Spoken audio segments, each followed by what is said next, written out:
Hey, everybody. Welcome into the podcast. We are back with another special bonus episode.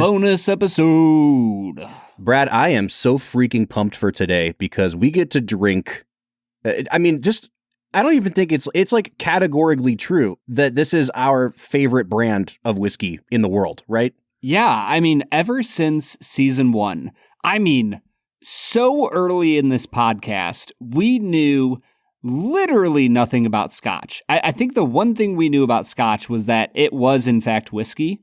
Yeah, and from Scotland. And it was from Scotland. Yeah. The two things. We knew two things about Scotch, and we picked up a sampler pack of Glenmorangie. We then learned how to pronounce Glenmorangie, and we drank it and talked about it on the show.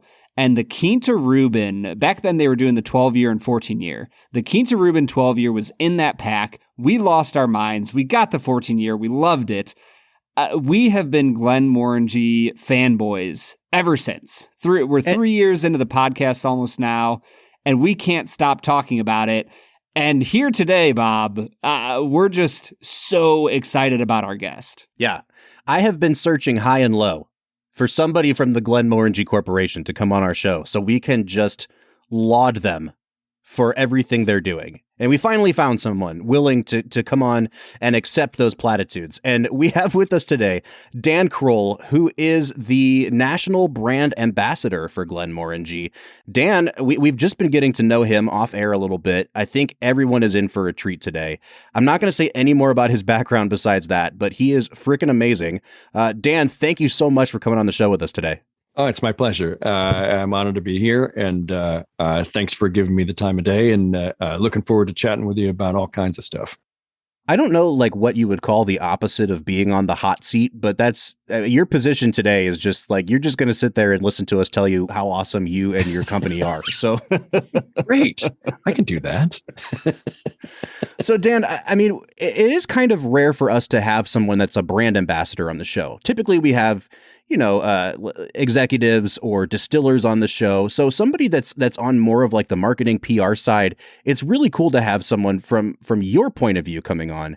And I guess I just want to start with, how do you get to become the Glenmorangie brand ambassador? Like, were you a whiskey industry guy, or did you just kind of work your way up through the ranks of ambassadoring for other things? No, actually, and we were chatting a little bit before, and you alluded to the correct answer, which is this is not the kind of job that you seek out. It sort of finds you. My background was almost entirely accidental. I went to music school, left music school to be in a rock band, and that, of course, led me to the bar and restaurant industry. I remember one of my first trainers, my first restaurant job he was like, okay, you're here. Are you an actor, artist, or musician? And it kind of bore itself out because everybody's just looking for, at that point, was looking for cash in hand, flexible work. You could leave and come back and still have a job. And so I did that for quite a long time until I decided to leave working for someone else and attempt to work for myself as an entrepreneur within that, within the bar and restaurant industry. And that I learned a lot. We'll kind of put it that way. And so when that collapsed in a heap of horrifying terror, I ended up getting a job with a distributor here in Nebraska. And I worked there managing the on-premise team and being the spirits educator for the Omaha market, the Lincoln market, and for the in-house team. So that was my first step into education and advocacy. It just so happened that there's a whiskey bar here in Omaha that back then, and it's becoming that again now. Back then, it was a world-renowned whiskey bar disguised as a fish and chips place called the Dundee Dell.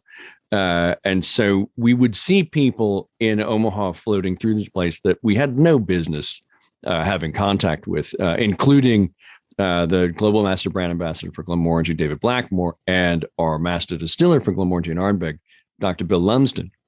And so I established contact with those guys, stayed in touch with them, went to Whiskey Fest Chicago and saw them there, and just sort of kept my finger in their ear until such time as the U.S. brand ambassador team went from David to more than David. And I eventually got a shot at sitting down and interviewing with the brand team and eventually got the gig. But it was, a typically circuitous route, just like a lot of the folks that do this kind of thing for a living. Well, and I'm curious, Dan, that for a lot of Americans, I feel like their route into the world of Scotch, and I'm speaking of drinking it, of course, is pretty circuitous. That most people I hear describe it as gasoline, and I only drink bourbon. I only drink Jack Daniels. I only drink bourbon. I don't touch that stuff. Even your sophisticated American palates, are the only thing they're searching out is the BTAC stuff, right? So for you then, what was it like to get into the world of drinking Scotch? What was it like to find yourself not just drinking Scotch, but representing Scotch as an American? It's funny you should mention the Americans' attachment to bourbon or American whiskeys in general. Bourbon was born with the country. It grew up with the country, and so we all have bourbon woven into our DNA as citizens of the U.S., and whether we know it or not. So there's a direct kind of fierce connection and defense of that category, and I respect the hell out of that. I love bourbon like it's my own child, but when I got my job at the distributorship, I had just lost my business, and there was horrifying debt involved and that kind of thing. And the thing that I thought when I got that job was, I got to find a way to keep this job. So as the de facto educator in the building, I found the thing that everyone else knew the least about and dedicated my time to knowing the most about it, so that when our license holding customers would come to us and ask anyone in the building about, okay, what can you tell me about single malt Scotch whiskey? Because that was the one category that everybody had the most questions about, everybody was the most afraid of, and none of my colleagues knew a damn thing about it. So I figured if all of them, when posed the question, okay, tell me about single malt, if all of them uniformly just pointed at me and said, you got to talk to that guy, then the likelihood I would get fired was going to go way down. Yeah, it was all about job security. Totally. Because it's as a category, it can be daunting, intimidating. It can be, it seems exclusionary. It seems prescriptive. All of these things that kind of have a bit of a razor wire barrier around the category. Not to mention some of it tastes like Dante's Inferno. So right. You've got all of these things that create these barriers to entry for people. And the more I dug into it, the more I was like, wait a minute. Those don't need to be there. And education and advocacy are the answer to reducing the barriers of entry to an amazing and complex category that has such diversity and such a broad continuum of flavor characteristics available to the consumer that there, without it being too much of a slogan, there really is a Scotch whiskey for every palate. It just doesn't seem like there is to the casual observer. Well, and I think that's a perfect kind of natural segue into talking about the brand itself. So most of our listenership are kind of at the entry level with whiskey in general. Like, we don't have a lot of people that are, nitpicking about mash bills and things like that and different types of finishes. They just want to know that they can go into their local liquor store and find something that's a good value. And I think that is initially what put Glenmorangie really like at the forefront of our reviews. When we review whiskey, we have 5 categories that we review it by. So it's nose, taste, finish, balance, and then the last one is value. Because for the average consumer, there's only so many times you can listen to somebody review, a BTAC, for example, and then hearing the price tag at the end, it's like, oh, cool, I hope I get to try that someday. You've got Glenmorangie here that's sitting on the shelf, and that's 14-year Quinta Reuben is $50. And I mean, to this day, it's the best value we've ever found of any whiskey in the world. And I have a ton of questions about it, but I think my first question would be, what is it specifically about Glenmorangie that I think appealed to guys like us who were just starting to get into the world of Scotch? But then also, like, on top of that, we keep coming back to it and we keep finding layers of complexity that we don't find in other whiskeys that I would call kind of like gateway whiskeys. So You know, in your opinion, why does Glenmorangie work both as a gateway whiskey and also as something for the seasoned vet? Well, to your point, the complexity has a tremendous amount to do with it. Sometimes, like if you equate it to the newspaper is written to sixth grade reading levels so that more people have access to the information, but the information is presented in a simplified way. Whereas if you happen to be, you're at the Art Institute of Chicago, and there's a giant Jackson Pollock didn't do anything in order to make you feel more comfortable about what he was doing. There's complexity, but lacking approachability, whereas the newspaper is approachable but lacks complexity. When you try to find a sweet spot that achieves both effectively, it's really difficult to do. Mm-hmm. Glenmorangie is one of those whiskeys that comes along and is supremely approachable, even from a price perspective, but from a flavor profile perspective as well. And yet, it has tremendous depth and complexity to it that doesn't set you off or confuse your palate or alienate you from the category as an entry level or fledgling budding whiskey enthusiast. That it's that intersection of complexity and approachability that I think Glenmorangie hits as well as any whiskey in the world, I think. All right, so I want to pull back a little bit and just kind of ask you something that I think is a little more fun here.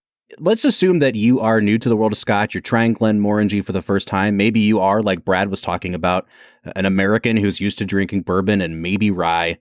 What would you, Dan, recommend like pairing up with your Glenmorangie as you first give it a try? Would you go with like a certain type of food? Would you go with a certain type of dessert? What would you recommend to somebody who's looking to really get the most out of that experience as they pair it with something else? Yeah. There's a lot of different directions that you can go. If you are dedicating yourself as a sort of a student of the culinary aspects of enjoying Glenmorangie, and you decide that you're going to sit down and you do a charcuterie plate or a cheese plate, some dried fruits, some nuts, maybe some honeycomb honey, those kinds of things, then I think I would do some dried fruits, specifically dates, dried apricots, possibly like dried orange peel, like dried even slightly desiccated or candied orange peel. Super fascinating. Some mild white cheeses, mild to medium sharpness, and mild to medium veining in terms of like blue cheeses and things. You could blow a lot of Glenmorangies out of the water with a super stinky blue cheese. Milk chocolates, dark chocolates, prosciutto, jamon iberico, and things like that. Those work really well. Citrus and floral and honeyed anything is going to work terrifically with pretty much anything in the Glenmorangie range. And then when you get a little bit more hyper focused on the specific SKUs, whether it's Lasanta, Quinta Rubon, Nectar d'Or, some of the ones that we'll be talking about, those would have more specific pairing components associated with them. But as a broad ranging idea, dried fruits, citrus, honey, mild cheeses, mild to medium cheeses, and mild to medium cured meats would be great. So, just because not all of our audience can go with the Iberico ham, which Taco Bell item would you pair it up with? Oh, nice. Really okay. Yeah. No, I think that's an important one. One of the first things that I would do at a Taco Bell would be to get those damned the things that are tossed in cinnamon and sugar. The cinnamon twists. Yes, Hell those yeah. with any of the Glenmorangies would be fantastic. I might do maybe a crunch wrap with Lasanta would be outstanding. Now that I'm thinking about it, see, this is the hard hitting content that people come to us for. I love the fact that you took that question seriously. I was literally about to interrupt you and be like, Dan, you do not have to answer that question. No, it's a practical application of what it is that we do. Taco Bell is ubiquitous.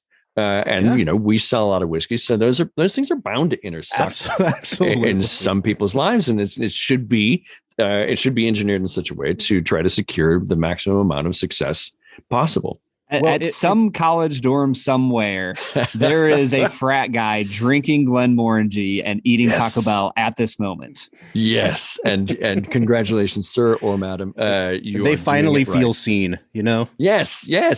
That's exactly right. Well, if I can make the greatest segue of all time, something else that is ubiquitous in our lives is the presence of movies. And Dan, you are here to talk to us today about your favorite movie, which is a film that I can say with certainty has not been discussed on this show before. So why don't you reveal to our listeners what your favorite film is? I will do that. My favorite film on the planet in mankind's history is the 1970 Dustin Hoffman film, Little Big Man. It is, I feel like it is a stunning cinematic achievement. And it may not be everybody's cup of joe, and some folks just in the past couple of days, I've just been reading a few like new and old reviews, and some people kind of slight it for being a little overwrought in places or being a little long-winded in other places. It just speaks to my soul in ways that no other movie really has ever done. I mean, I think as a movie, I don't know how many people in our audience will have seen it, but when it was released, it was a big deal, especially because of the way that Hoffman ages throughout the movie. Like, I think, he ages from a young man to like 104, whatever, however old he's supposed to be at the end of the film. But I think that movie sits at a really interesting intersection in American cinema. Like, you had just had this kind of revolutionary year in 67, and Hoffman was at the forefront of that with The Graduate. And this movie really does kind of have those same kind of almost like Sam Peckinpah vibes of late era Western, but getting at something a little more deep about what we think of the American West and things like that. So I guess when you look at the movie, like, what is it that attracts you to it? Is it that kind of edgier 70s vibe that it has to it? Is it, the central performance of Hoffman, or like, what keeps bringing you back to it? I think what works for me, the cinematography, I think is really stunning. The music, and John P. Hammond is the fellow that did the soundtrack, and it is so beautifully paired with the vibe of the movie, which runs an immense gamut from comical to absolute gut-wrenching tragedy, and everything in between, all set in this kind of ruggedness of the American West at that point. I think the fact that it is able to tread so much ground so sort of deftly and cleverly, with an unvarnished viewpoint. To your point, it happened during the Vietnam War. There's a scene in the movie involving Custer invading a camp full of essentially women and children and just sort of slaughtering everything in sight. And there was a particular episode during the Vietnam War that the U.S. Army had done something very similar right at the time that this movie was being shot and came out. So it was a lot of people took it as a thinly veiled indictment of U.S. foreign policy and the sort of the folly of the Vietnam War. So when you look at it as an allegory for what was happening in society at that point, it even becomes more of a stunning statement. But if you took all that away, the idea that it gave Native Americans the canvas that they had deserved all along, that showed them to be who they really were, as opposed to who we were supposed to believe that they were. It forced white America to sort of look at what had been wrought against and on these folks from the very beginning. So I like the honesty of it. I like the unflinching nature of how it looks at that period in history. And Richard Mulligan as Custer it's a stunning performance. Dustin Hoffman, of course, is absolutely magnetized. You can't take your eyes off him in every scene that he's in.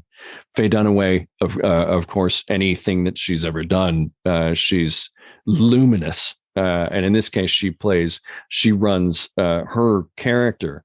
Her character arc is an amazingly deep and broad character art, and she plays both ends of it so sublimely well that it's just, as an amalgam, it's a movie that I absolutely adore it. Brad, I noticed that you've been suspiciously quiet during this conversation on Little Big Man.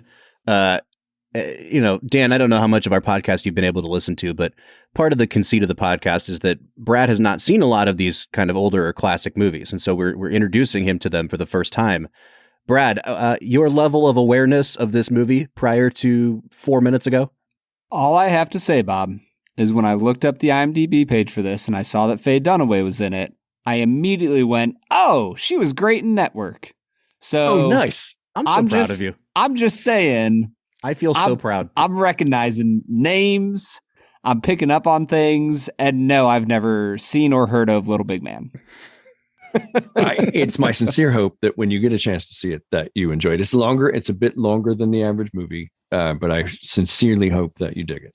Dan, I am going to watch it within a week, and I will message you and let you know how I feel about it.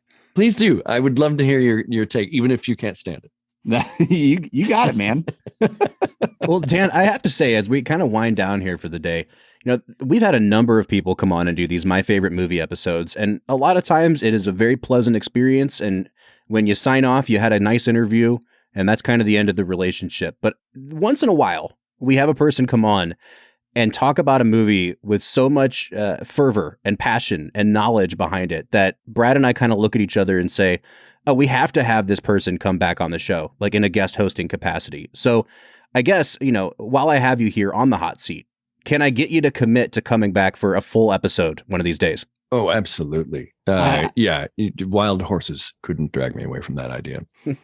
Yeah, I was going to say, heck, we should just bring you back for Little Big Man.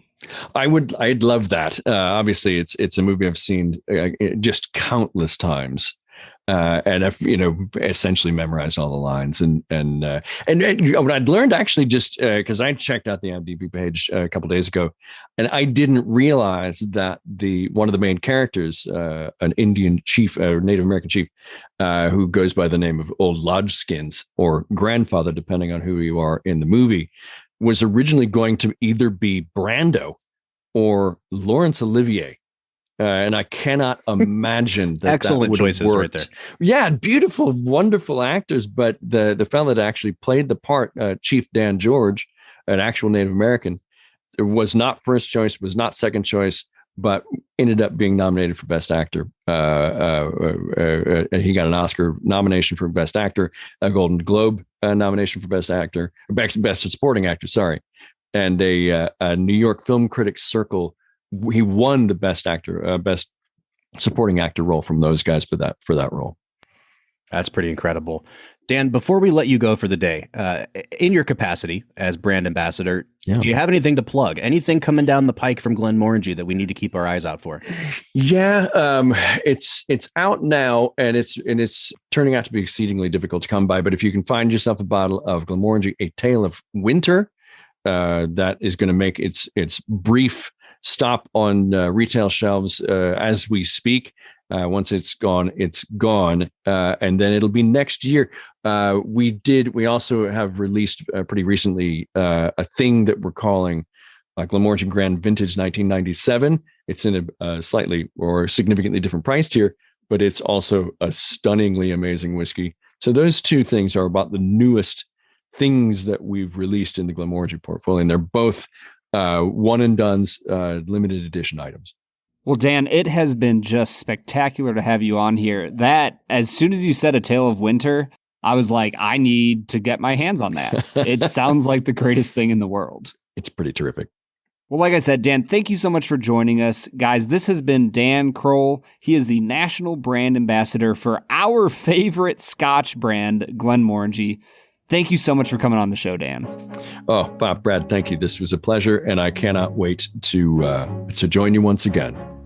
We'll be back with another regularly scheduled episode on Monday, but until then, I'm Bob Book. I'm Brad G. And we'll see you next time.